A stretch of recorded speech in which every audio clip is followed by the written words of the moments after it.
Vamos a abrir nuestras Biblias, la carta a los Gálatas. Hoy vamos a dar comienzo a una nueva serie. Yo quisiera que podamos leer juntos Gálatas capítulo 1. Vamos a leer del versículo 1 al versículo 5. Dice la Escritura, si todos han encontrado, Gálatas 1, versículo 1. Yo leo de la Nueva Biblia de las Américas. Dice la Escritura: Pablo, apóstol, no de parte de hombres, ni mediante hombres alguno, sino por medio de Jesucristo y de Dios, el Padre, que lo resucitó de entre los muertos.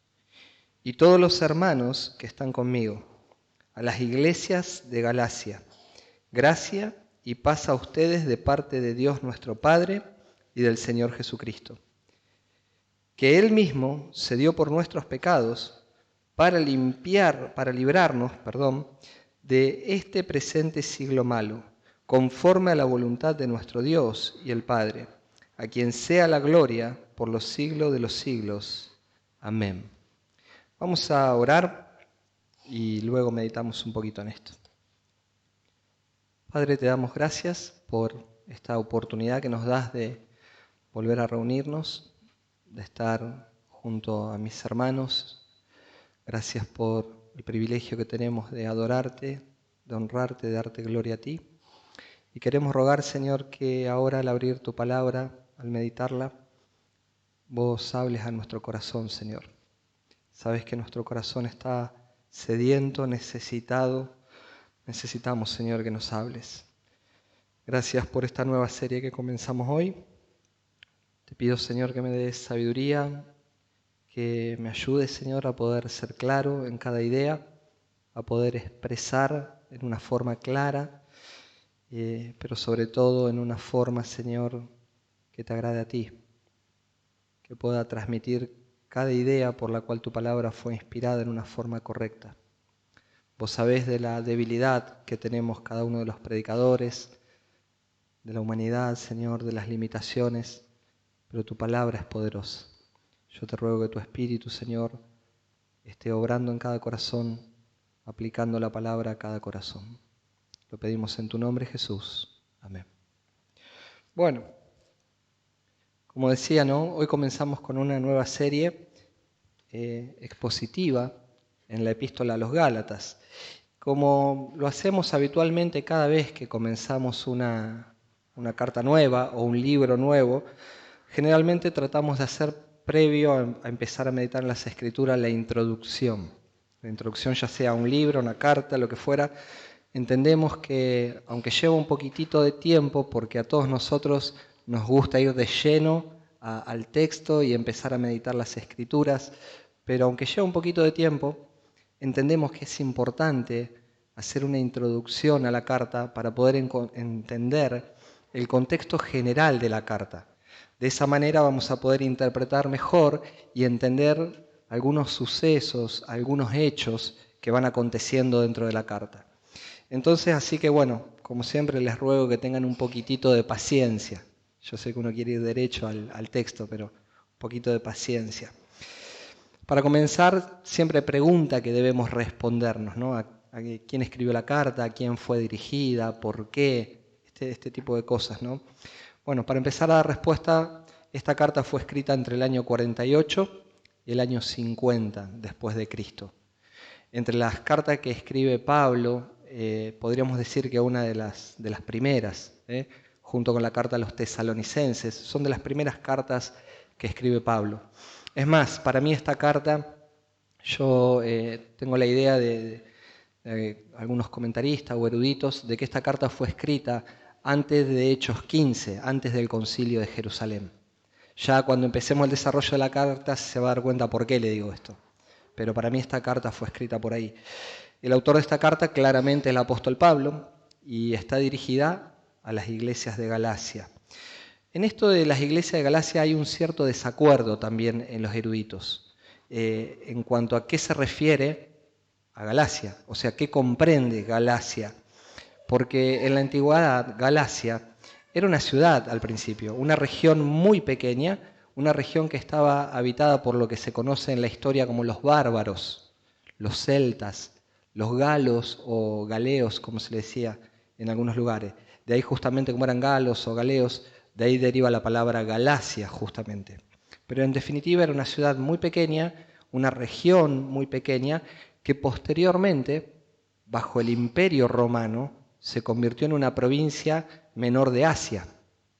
O sea, de pasar a ser una ciudad, el territorio se extendió de tal modo que pasó a ser una provincia menor de Asia bajo lo que sería la autoridad del Imperio Romano. Actualmente lo que nosotros conocemos por la zona de Turquía, es parte de la zona de Turquía. Bueno, entonces el punto es, ¿a quién le escribió Pablo? Si a una iglesia pequeña en una ciudad o a distintas iglesias dentro de la provincia. Yo en lo personal comulgo con los eruditos que dicen que esta carta fue dirigida a varias iglesias dentro de la provincia. ¿Por qué tengo esta idea? Bueno, por lo que dice el versículo 2. El versículo 2, si usted vuelve a observar, esta carta está dirigida, dice, note, versículo 2, y a todos los hermanos que están conmigo, perdón, el versículo 3, sí, no, el 2, perdón, dije bien. A todos los hermanos que están conmigo, a las iglesias de Galacia. Lo utiliza un plural. Tanto en el texto en español como en griego utiliza plural, no singular. Entonces yo interpreto, al igual que muchos otros comentaristas, que se está dirigiendo a varias iglesias dentro de la provincia. Si nosotros tenemos en cuenta que en Hechos capítulo 13, capítulo 14, Pablo sale al primer viaje misionero, él fue evangelizando y plantando iglesias en Antioquía de Pisidia, en Iconio, en Listra y en Derbe. Ahí quedaron todas iglesias plantadas donde Pablo estuvo evangelizando en su primer viaje. Entonces no es de extrañar que esta carta vaya para toda la región para que sea leída en las diferentes iglesias. Ahora la pregunta que nosotros podemos hacernos es ¿por qué es importante esta carta? Y la respuesta básica que podríamos dar, sin todavía entrar en temas teológicos, es importante porque la carta va a responder a muchas preguntas, ¿no?, que tiene el ser humano en su corazón. ¿Cómo encontrar la verdadera felicidad? ¿Cómo encontrar la verdadera paz? ¿Cómo encontrar y vivir en una verdadera libertad? Libertad del temor, libertad de esclavitud a cosas. Bueno, la carta responde a un montón de estas cosas. Entonces, déjeme leerle una frase de William Henley en su poema Invictus. Él dice, yo soy el amo de mi destino, soy el capitán de mi alma. Esta frase, bueno, fue, diría yo, inmortalizada después por Nelson Mandela. Muchos creen, de hecho, que la frase es de él, pero no es de él, él la utilizó. Y esta frase suena muy inspiradora, ¿no? Pensar, yo soy el amo de mi destino, soy el capitán de mi alma. Una frase que suena muy inspiradora, pero no es verdad. No es verdad, y no solo que no es verdad, sino que esta frase no da respuesta satisfactoria ni permanente a la necesidad del alma humana. Este es el punto. El ser humano siempre está buscando respuestas en sus propias fuerzas. El ser humano siempre está buscando respuesta en la sabiduría, en los ritualismos religiosos, en la meditación trascendental, a través de hacer obras filantrópicas, tener obras de conducta moral. Otros buscan respuesta en tener confianza en la ciencia o en la falsa llamada ciencia. Pero lo cierto es que el hombre siempre está buscando respuestas. Pero todos aquellos que creemos a la palabra de Dios, Gálatas, justamente le enseña cuál es el camino a la verdadera libertad, a la libertad genuina, esa libertad que no es legalismo, pero que tampoco es libertinaje. Gálatas nos va a enseñar mucho sobre la libertad. De hecho, Martín Lutero, el reformador protestante, dijo, la epístola a los Gálatas es mi epístola. Es como si estuviera unido en matrimonio con ella. Gálatas es mi Catalina. Wow, qué definición, ¿no? Compara la carta con su esposa, Catalina. Esta carta ha sido llamada por los reformadores el grito de guerra de la Reforma, la gran carta de la libertad religiosa, la declaración cristiana de la independencia. Así la veían los reformadores. Mire el peso que tiene esta carta. El comentarista Tim Keller, en su comentario, justamente, valga la redundancia, a la epístola de Gálatas, dice: esta carta es una explosión de gozo y libertad que nos hace disfrutar de un profundo sentido de la vida, de seguridad y satisfacción, la vida de bendición a la que Dios llama a su pueblo. Y agrega Keller, esta carta nos lleva a estar cara a cara con el Evangelio. Qué precioso, ¿no? La idea de Keller dice, esta carta nos va a poner de cara al Evangelio. Saben que muchas personas definen al Evangelio como el ABC para la salvación. Reducen que el Evangelio solamente son los pasos para la salvación. Pero el Evangelio no es solamente el ABC para salvación. El Evangelio es de la A a la Z. El Evangelio comienza con la salvación. Pero nosotros necesitamos, como cristianos, el Evangelio todos los días de nuestras vidas. Son las verdades del Evangelio las que transforman a nuestro corazón. Son las verdades del Evangelio las que dominan nuestros pensamientos. Es justamente el Evangelio que nos recuerda cada día lo pecaminoso que puede llegar a ser nuestro corazón, o lo pecaminoso que es nuestro corazón. Pero al mismo tiempo es el Evangelio el que nos recuerda que en Cristo nosotros somos amados, que en Cristo somos corregidos, que en Cristo somos perdonados y que somos aceptados por el hecho de que somos de Cristo. Qué precioso, ¿no? Entonces, el punto es, ¿cuál es el tema central de la carta? Bueno, si yo tuviera que definir el tema central de esta carta en una sola frase, lo diría de la siguiente manera: la salvación es por gracia de Dios, recibida por la fe en la justicia de Cristo, sin las obras de la ley. Así lo definiría. La salvación es por la gracia de Dios, recibida por la fe en la justicia de Cristo, sin las obras de la ley. Recuerda este concepto, sin las obras de la ley. Grave esto, porque justamente el enojo que Pablo tiene en esta carta, porque es una carta donde lo vamos a ver que Pablo está muy enojado. A diferencia de otras cartas, Pablo empieza generalmente ponderando a las iglesias, buscando alguna virtud dentro de las iglesias. Y acá no habla de ninguna virtud, acá arranca enojadísimo.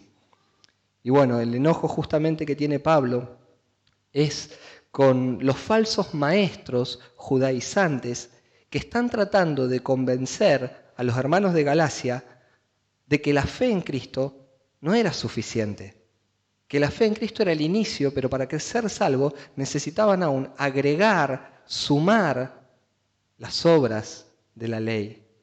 Entonces la ecuación de estos falsos maestros judaizantes no era solo gracia, era gracia más obras. Esa es la ecuación que ellos tienen en su mente. Y el apóstol Pablo está asombrado realmente de que estos creyentes tan fácilmente como habían recibido el Evangelio, ahora estaban desertando y se están dejando confundir con un Evangelio que no era verdadero.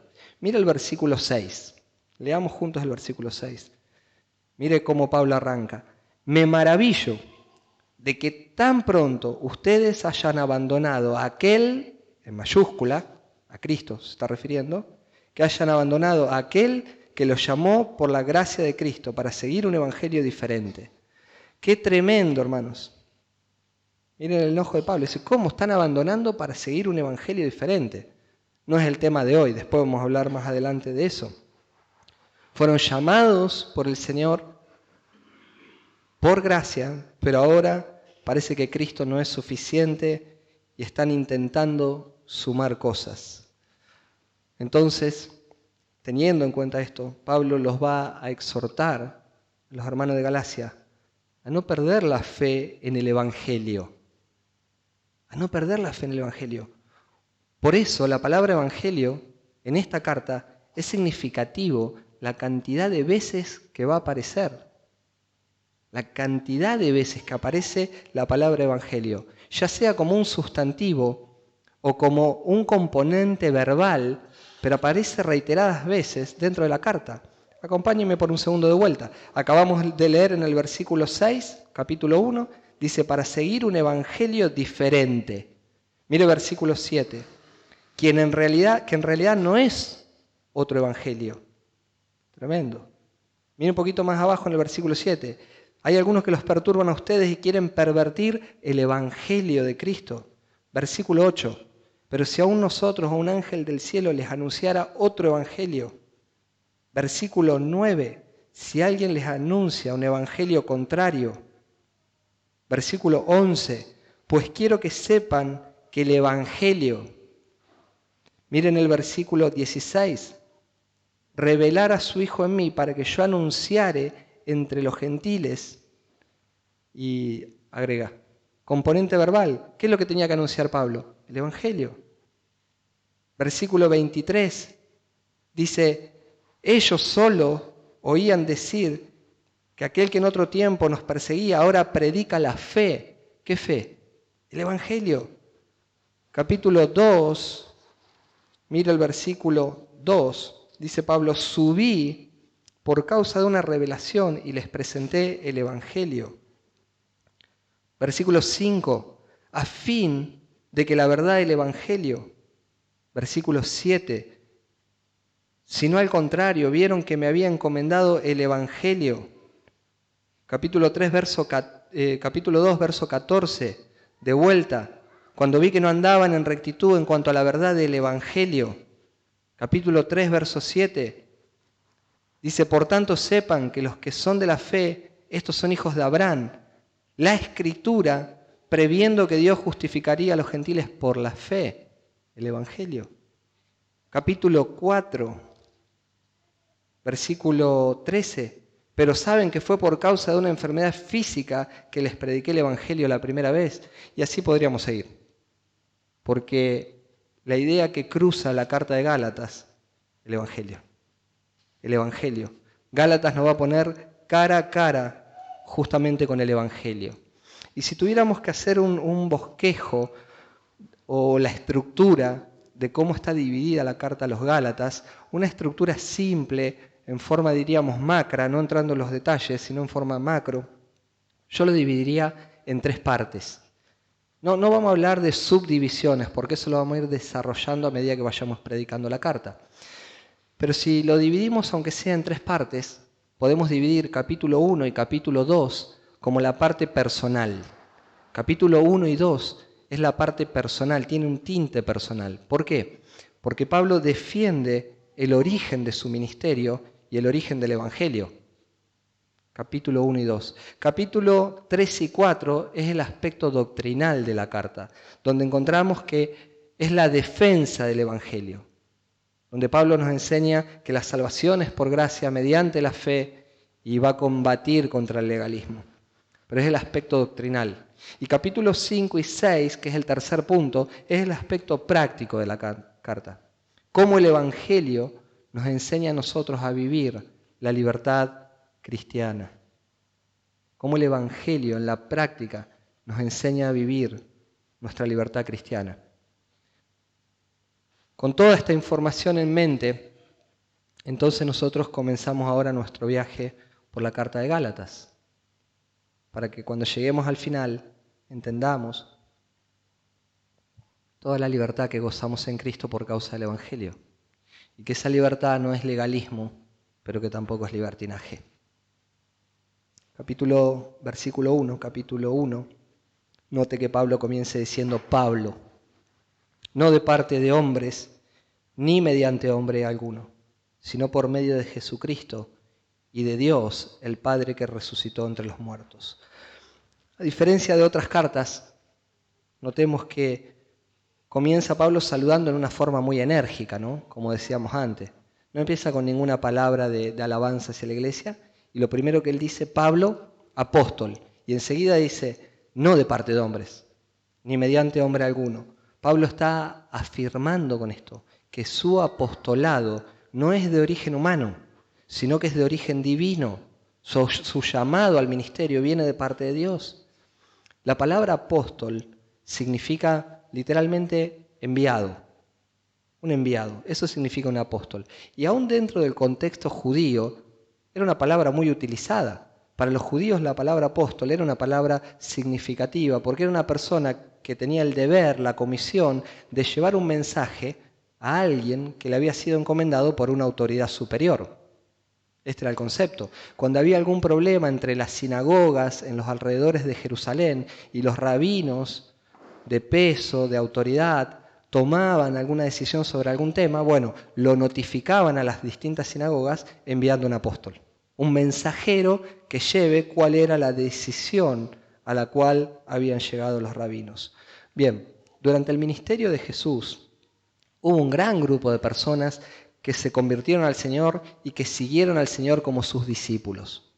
Pero el Señor solamente escogió a 12 hombres como apóstoles, a los cuales estos apóstoles fueron comisionados para predicar y enseñar el Evangelio en el nombre del Señor Jesús. Aún a estas personas se les encomendó, se les dio un poder para poder sanar a los enfermos y para poder expulsar a los demonios. Y esto era nada más ni nada menos que una señal de la autoridad divina que se le había dado.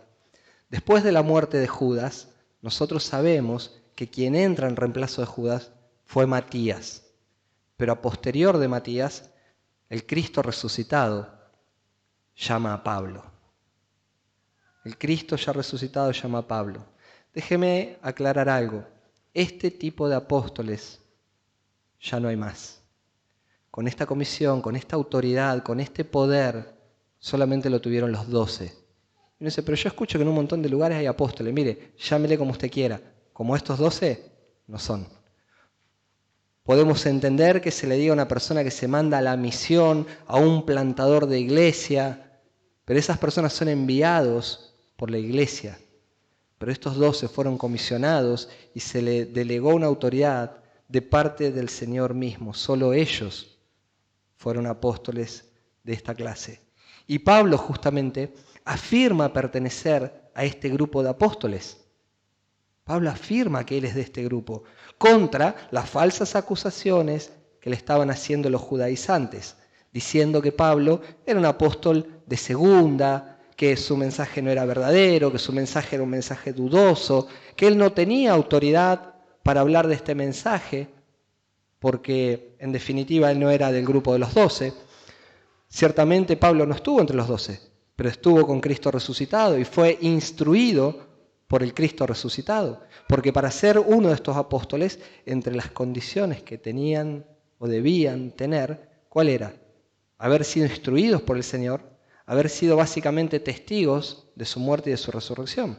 Pero Pablo se encontró con el Cristo resucitado. Y durante 3 años el Señor instruyó a Pablo e inspiró a Pablo. Entonces estas personas dudan del ministerio de Pablo y dudan de su mensaje.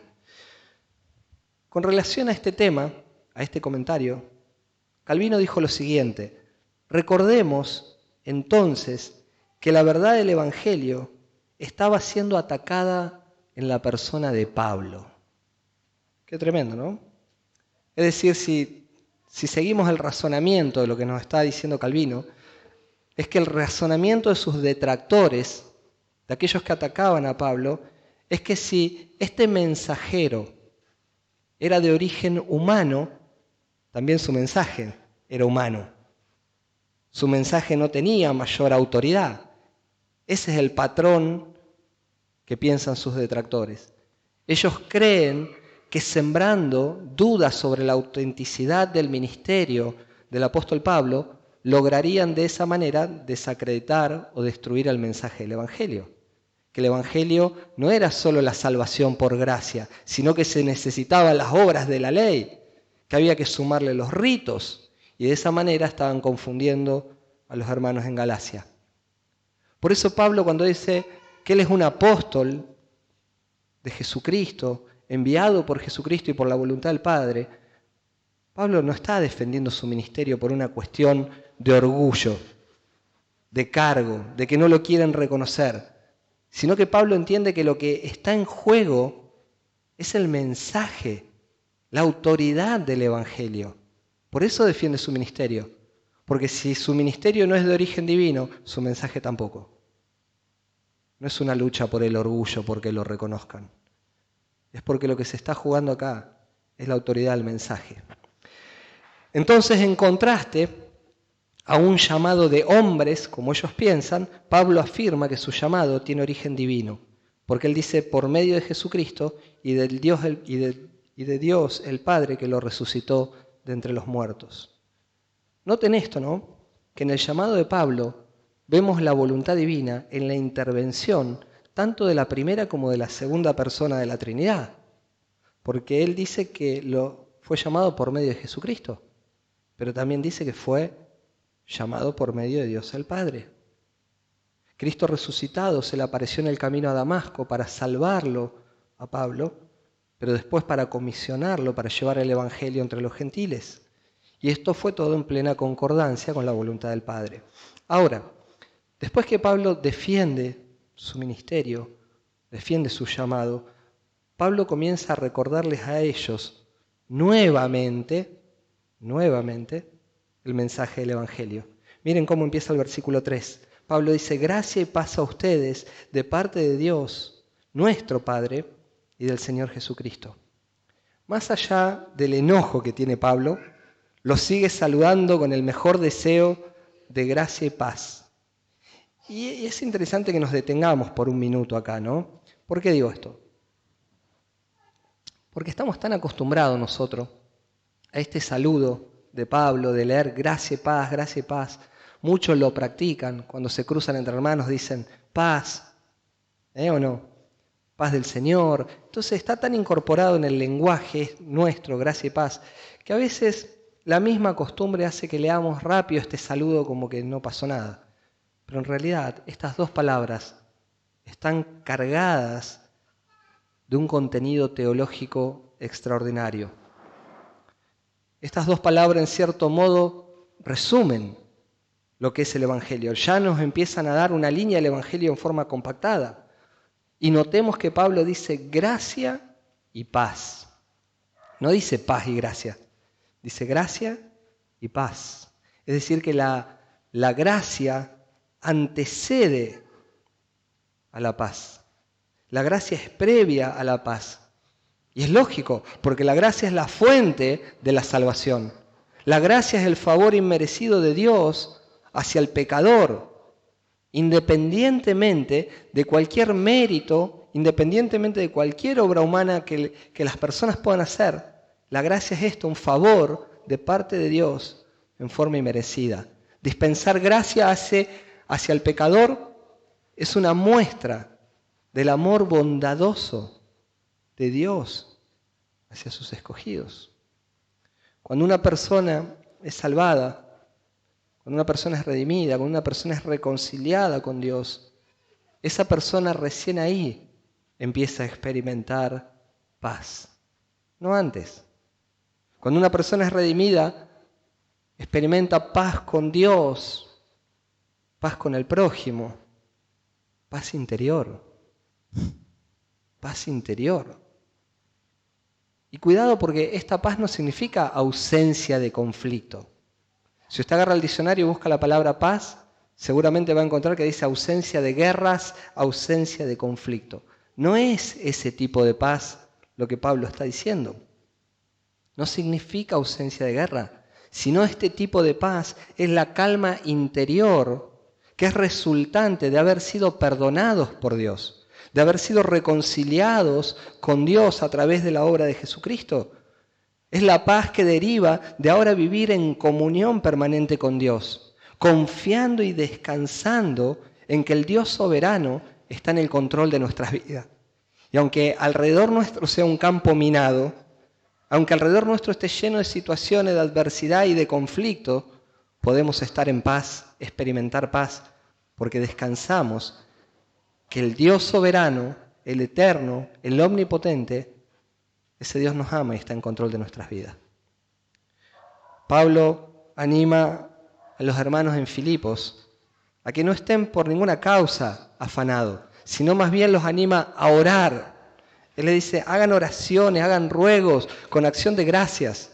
Y llegando al versículo 7 del capítulo 4, le dice a los filipenses, y la paz de Dios, el resultado de vivir en comunión con Dios, de orar a Dios, la paz de Dios que sobrepasa todo entendimiento, guardará sus corazones y sus mentes en Cristo Jesús. ¿Sos creyente y está alterado tu corazón? Pablo dice, oren. Oren. Porque un creyente genuino y verdadero, que descansa en un Dios soberano, que tiene comunión con ese Dios soberano, aún en medio de todos los conflictos, Él está en paz. Notemos al mismo tiempo en este versículo que la gracia y la paz son cosas que fluyen de Dios nuestro Padre y del Señor Jesucristo. Porque Él dice gracia y paz, dice de parte de Dios nuestro Padre y del Señor Jesucristo. Fluyen del mismo Dios. Es decir, que la salvación de principio a fin es una obra de Dios. Y por fuera de Dios no hay gracia. Por fuera de Dios no hay salvación. Por fuera de Dios no hay paz.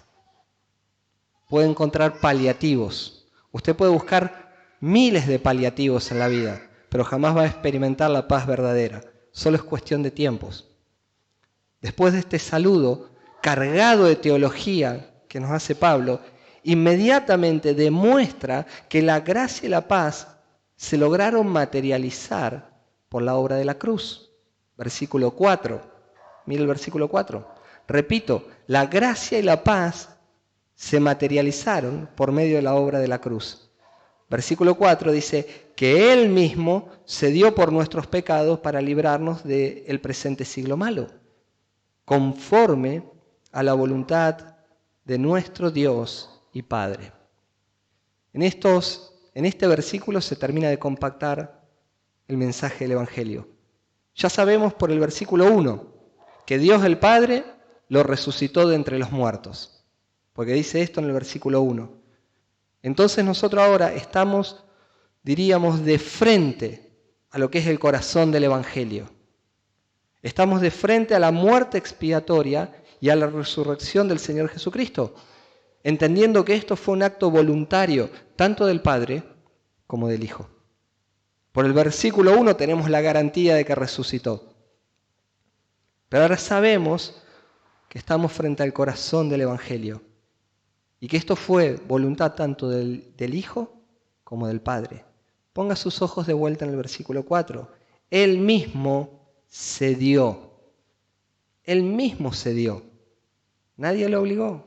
Fue un acto voluntario de Jesús. Pero al mismo tiempo termina el versículo diciendo, conforme a la voluntad de Dios y Padre. ¿Se da cuenta? El Señor Jesús en Juan capítulo 10, versículo 11, dijo, yo soy el buen pastor, y el buen pastor da su vida por las ovejas. Por eso el Padre me ama, porque yo doy mi vida para tomarla de vuelta. Así dijo Jesús. Y concluye el verso 18 del capítulo 10 de Juan diciendo, nadie me la quita, sino que yo la doy de mi propia voluntad. Tengo autoridad para darla y tengo autoridad para tomarla de nuevo. Este mandamiento recibí de mi Padre. Jesús dice, yo doy mi vida en una forma voluntaria, tengo poder para poner mi vida y tengo poder para tomarla de vuelta. Y no solo por esto tengo poder y lo hago voluntariamente, sino que el Padre me ama y recibí este mandamiento de mi Padre. Otra vez, la voluntad tanto del Hijo como la del Padre en la obra de la cruz. La muerte de Jesús en la cruz va a enseñarnos a nosotros, de acuerdo a lo que dice el versículo 4, un doble propósito. En primer lugar, Pablo dice que Jesús murió por nuestros pecados. Marque eso en su Biblia. Murió por nuestros pecados. Jesús no murió por buena voluntad simplemente como un acto de heroísmo, para hacerse ver como un héroe. Tampoco murió Jesús para aumentar nuestro patrimonio. Jesús no murió para que seamos personas exitosas, grandes profesionales, para que gocemos siempre de salud, para que tengamos la vida perfecta, todas esas cosas que ofrece la teología de la prosperidad. Jesús no murió por nada de todas esas cosas, aunque en su bondad nos provee muchas de esas cosas. Pero la causa de la cruz y de su muerte no fue por eso. La muerte de Cristo fue sustitutoria. Fue por, mire esa preposición, Cristo murió por nuestros pecados. En otras palabras, fue Cristo la ofrenda perfecta para el perdón de nuestros pecados, para que nuestros pecados sean borrados. Nuestro pecado, que era como la lepra que devora la carne de las personas, fue borrada y nuestra carne quedó pura, nuestro corazón quedó puro. En la cruz, Cristo ocupó nuestro lugar. Y esto es lo maravilloso de la obra sustitutoria de Cristo. Porque en aquella cruz, Él se hizo cargo de todos mis pecados, de toda mi maldad, de toda mi suciedad, y también de la de cada uno de ustedes, por supuesto. En aquella cruz, nuestros pecados, lo peor de nosotros, fue puesto sobre Cristo. En aquella cruz se derramó la ira del Padre sobre la persona de Cristo, cuando quien la merecía era yo. Y en esa obra de sustitución, no solo todo lo malo mío fue puesto sobre Cristo, sino que la bondad, el amor, la perfección de Cristo, todo lo bueno de Cristo, fue puesto en nuestra cuenta. Y esto es lo más maravilloso. Porque al sellarnos con su Espíritu Santo, al hacernos templo de su Espíritu Santo, nos dio de lo mejor que había. Cristo ocupó nuestro lugar para borrar nuestro pecado. Más adelante Pablo va a desarrollar mejor este tema. Mire Gálatas capítulo 3, verso 13. Dice Pablo, Cristo nos redimió de la maldición de la ley, habiéndose hecho maldición por nosotros, porque escrito está, maldito todo el que cuelgue de un madero. No nos vamos a detener en esto, ya lo vamos a ver más adelante. Pablo va a desarrollar mucho mejor esto. Pero yo quiero que hoy se vaya con este primer concepto. Lo primero que hace la muerte de Cristo es traer a nosotros perdón de pecado. Cristo murió por nuestro pecado, para que nosotros seamos salvos y eso le lleve gloria a Dios Padre. En segundo lugar, la muerte de Cristo fue para librarnos de este presente siglo malo. Para librarnos de este presente siglo malo. El verbo librar se puede traducir también por rescatar. Tiene la idea de rescatar del peligro también en algunos lugares. Pero se puede transmitir o traducir por rescatar.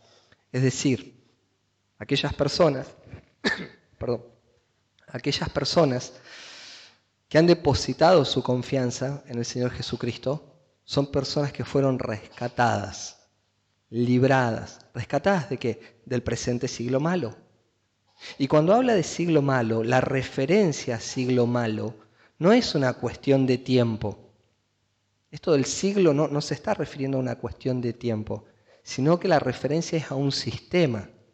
Y el sistema es ese sistema que está gobernado por Satanás. Es ese sistema de este mundo que está gobernado por Satanás desde la caída. Donde cuando el hombre pecó, entró el pecado al mundo y se le fue entregado a Satanás el bastón de mando.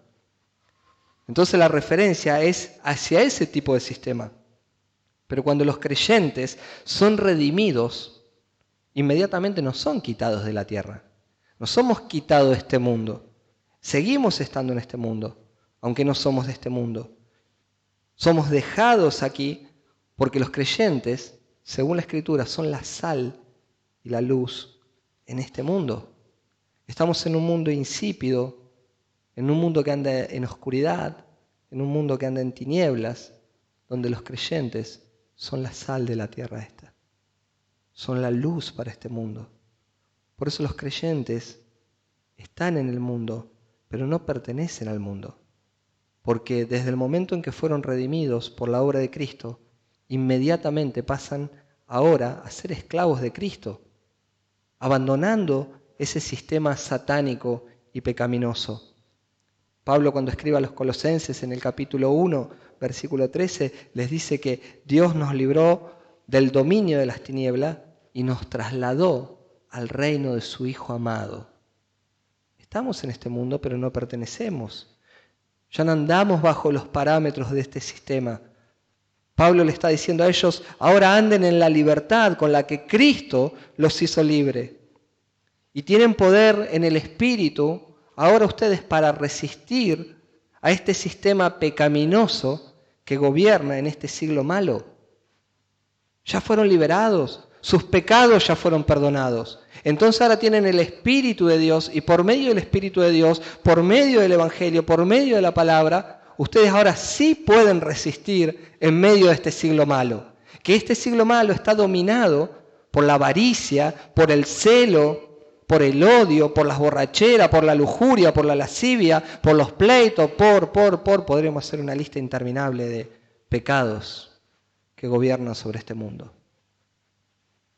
Pero Pablo dice, sus pecados ya fueron perdonados, ustedes ya fueron hechos libres de este siglo malo.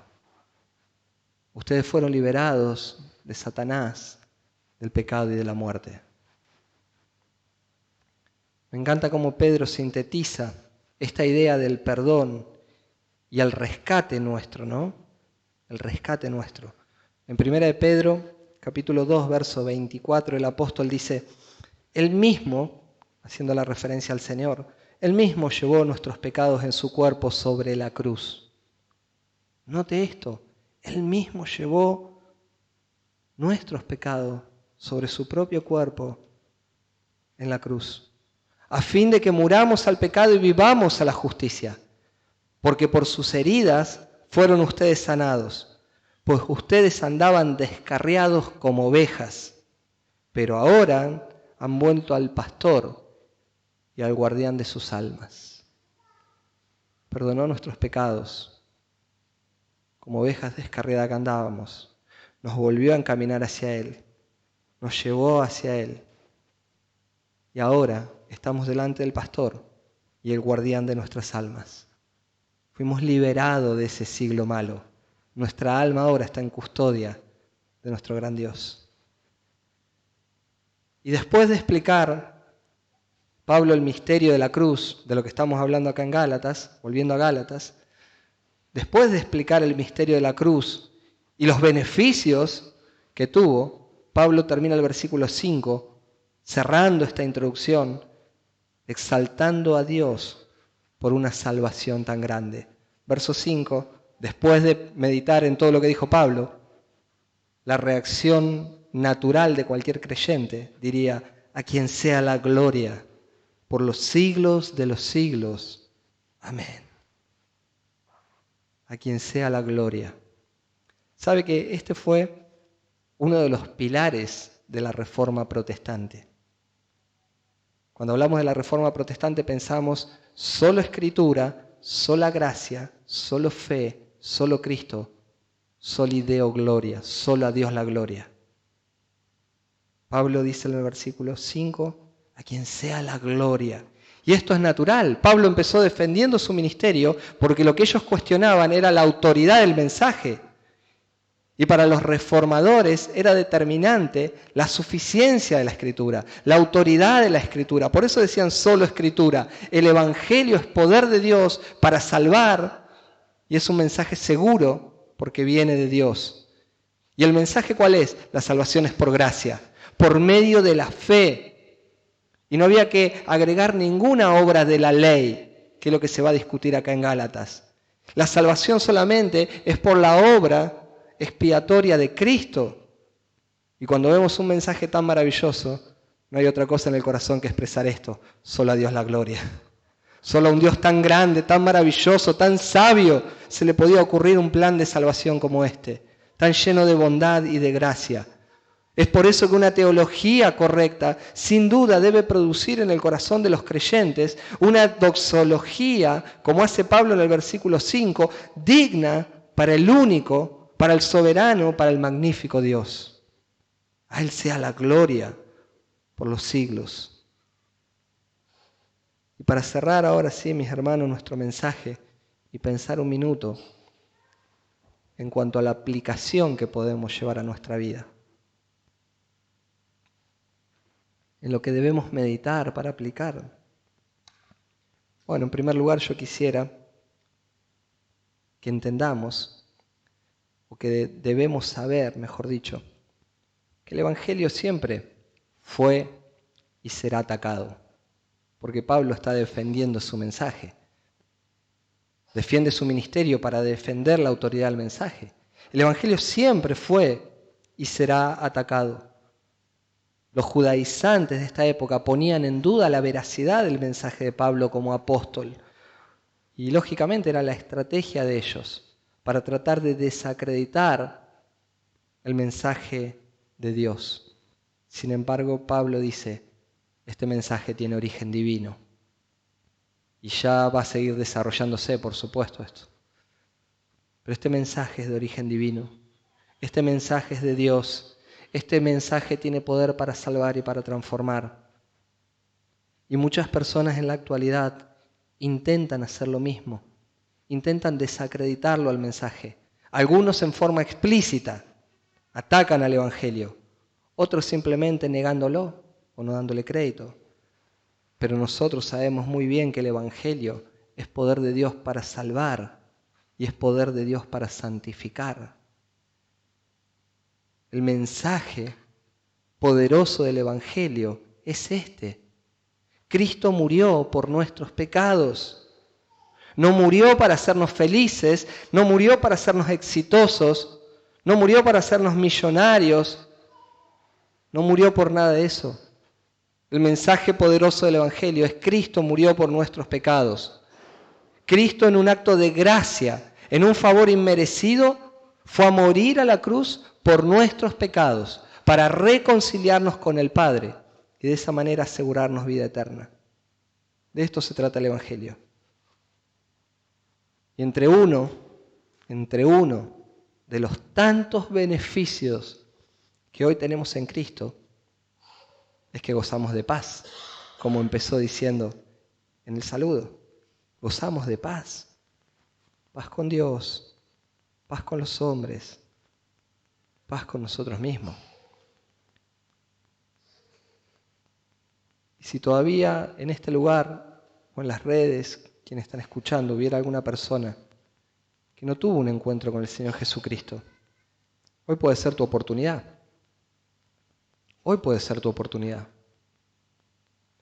Si vos te das cuenta que vos no sabés lo que es la verdadera paz, si nunca experimentaste esa paz, tal vez el producto de esa falta de paz puede ser que todavía no estás reconciliado con Dios. Pero lo alentador para el corazón es esto. Cristo murió por tus pecados. Y toda aquella persona que reconoce que es un pecador, que no se puede salvar a sí mismo, que no hay manera de acercarse a Dios, a un Dios santo, pero que pone su fe en Jesucristo, que reconoce al Señor Jesucristo como el Dios hecho hombre, que vino a la tierra para traer salvación. Este Señor Jesucristo, que es Dios hecho hombre, que fue clavado en una cruz y que cargó con todos nuestros pecados sobre esa cruz para redimirnos, pero que al tercer día resucitó y que hoy está sentado a la diestra de Dios para interceder por nosotros, aquella persona que entiende la necesidad de reconocer a Jesucristo como su Salvador y su Señor, y ahora venga en arrepentimiento y fe a Cristo, esta es la buena noticia. Para vos hay salvación.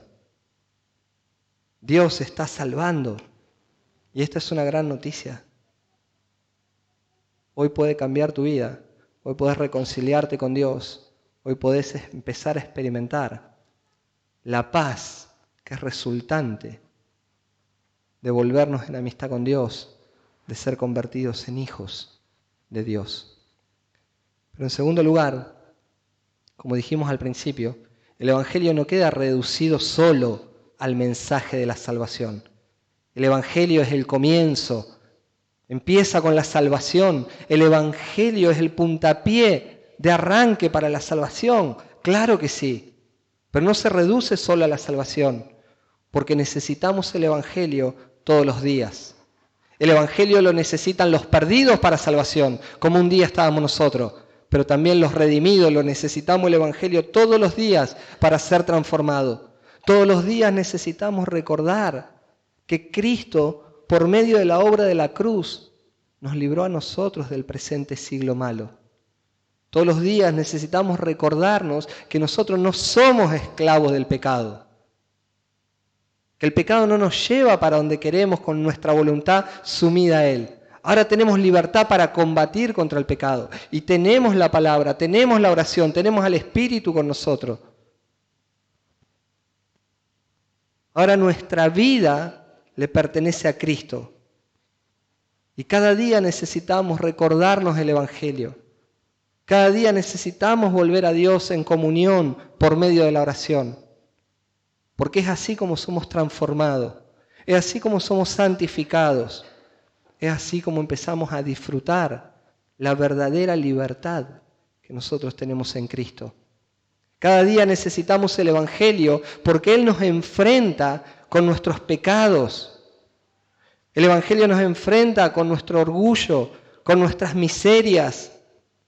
Pero también el Evangelio cada día, después de mostrarnos lo que realmente somos nosotros, cada día el Evangelio nos recuerda la gracia de Dios, el amor de Dios por nosotros, la obra de Dios trabajando en nosotros, que aún pese a lo que somos, Él no nos ha desechado. El Evangelio nos recuerda que el Señor siempre está dispuesto a perdonarnos, a restaurarnos cuando nosotros volvemos a Él arrepentidos y confesando nuestros pecados. De esto se trata el Evangelio. El Evangelio nos enseña a vivir de una manera digna de ser llamados hijos de Dios, en medio de una generación que es maligna y es perversa, donde nosotros ahí tenemos el deber, escuche, tenemos el deber de ser la sal y la luz de este mundo. Qué maravilloso, ¿no? Y cuando nosotros entonces podemos entender el mensaje y el propósito del Evangelio, y cuando lo podemos entender, pero sobre todo creer, porque solamente entender no alcanza. Hay muchas personas que entienden en una forma cognitiva, pero no lo pueden creer. Entonces no hay transformación de vida. Pero cuando lo podemos entender y verdaderamente abrazamos el Evangelio y lo creemos de todo corazón, nuestro corazón tiene que explotar de adoración. Nuestro corazón debería explotar de adoración. Porque tener una teología correcta y creerla de todo corazón debe producir en nosotros una doxología profunda, acción de gratitud. Por eso podemos entender cuando Pablo dijo en el versículo 5, a Él sea la gloria. Por eso entendemos a los reformadores que abrazaron este concepto. Y cuando nosotros lo creemos de todo corazón, entendemos la magnitud de la salvación y el poder del Evangelio. Nuestro corazón explota de gozo y decimos a Él sea la gloria. Porque nosotros no fuimos partícipes ni inventario de nada. Si en algo participamos nosotros, en todo lo que cuadra al Evangelio, dijo creo que Jonathan Edwards, me parece, creo que lo dijo él, si hay algo en lo que nosotros participamos en todo esto, fue con el pecado. No pudimos poner nunca nada bueno, solo pecado. Entonces, gloria a Dios por Jesucristo y el Evangelio.